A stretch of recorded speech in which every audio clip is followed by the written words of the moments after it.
Good morning, members of the board and beautiful people of Chicago.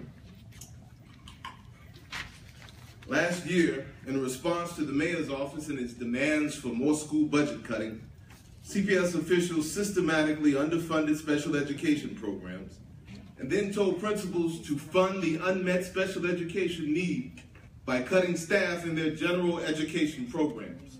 Basically, they used the underfunding of special ed as a way to force principals to understaff general ed.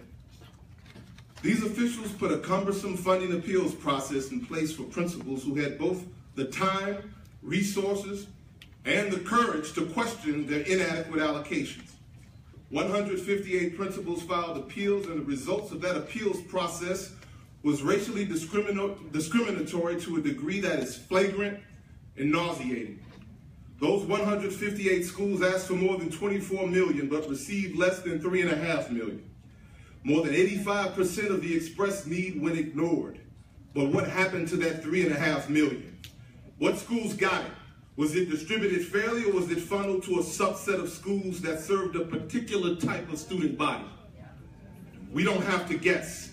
We know the answer to that because after the Chicago Principals and Administrators Association last appeared before this board expressing our preliminary findings on this very issue, journalist Sarah Cart filed a Freedom of Information Act request and got the results of that appeals process.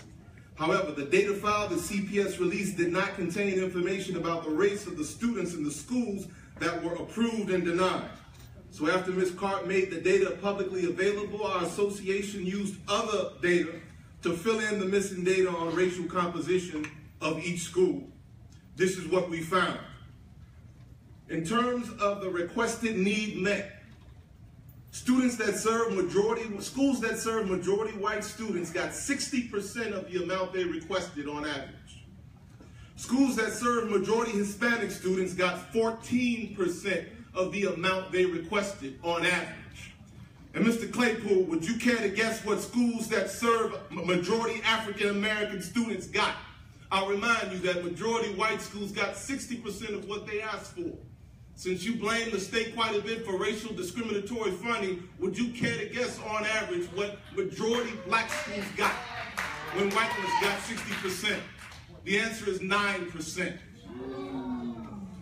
Just as disturbing, one can virtually predict how much funding a school got by virtue of how many white students were enrolled at the school. Of the 158 schools that appealed, the 10 with the highest percentage of white students receives more than $1 million from this tainted appeals process. Over $1 million. That was for the schools that serve the most white students. Mr. Claypool, would you care to guess how much the schools got? The 10 schools that serve the kids with the fewest white students and the most black ones. 1 million to what? The answer would be 0, sir. In a state, if the state, as Mr. Claypool claims, puts black and brown children on the back of the education funding bus, then you, Mr. Claypool, your mayor, and this board have kicked black and brown children off the bus entirely and declared, let them walk. Let them walk. As CPS prepares today to announce yet another appeals process, principals, teachers, and families must be made aware of the inhumane manner in which this district treated black and brown children in this same process last year, and fight this year's negative decisions at every turn and with everything they have. There are additional things that we have to come together to force this district to do. And those things will come out with our report in the coming weeks. But we feel that as an association that this data does not belong to us. It belongs to all of you.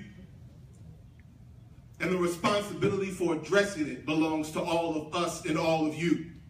So we've been meeting behind the scenes with more than 30 organizations and will continue to do so to plan our response to the crimes committed against God's children by members of this board and your designees. We've been meeting with organizations, about 30 different ones, from Raise Your Hand, Bright Park Neighborhood Council, Logan Square Neighborhood Association, the Urban League, Action Now, and 3 attorneys from the U.S. Department of Justice, who are conducting some preliminary data gathering as we speak.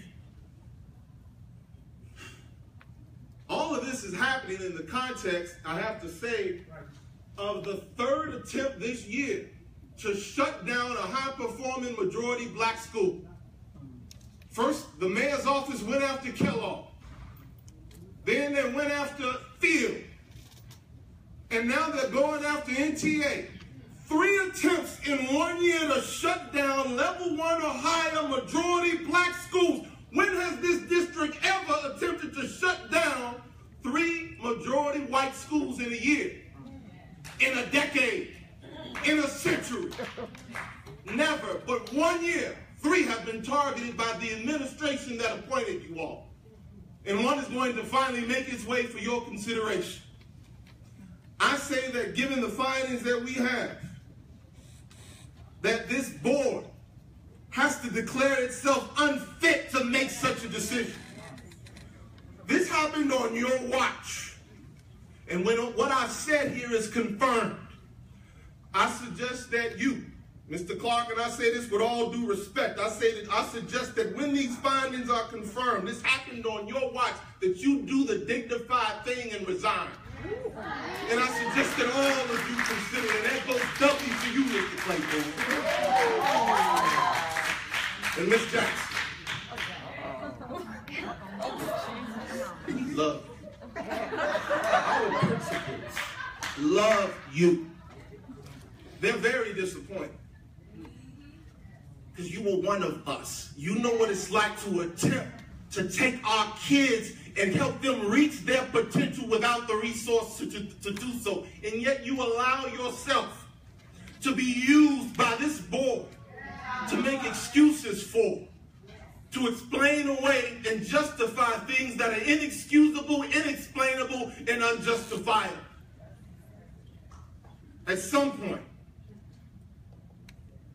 when are you going to leave this cesspool and come back home? Come back home, sisters.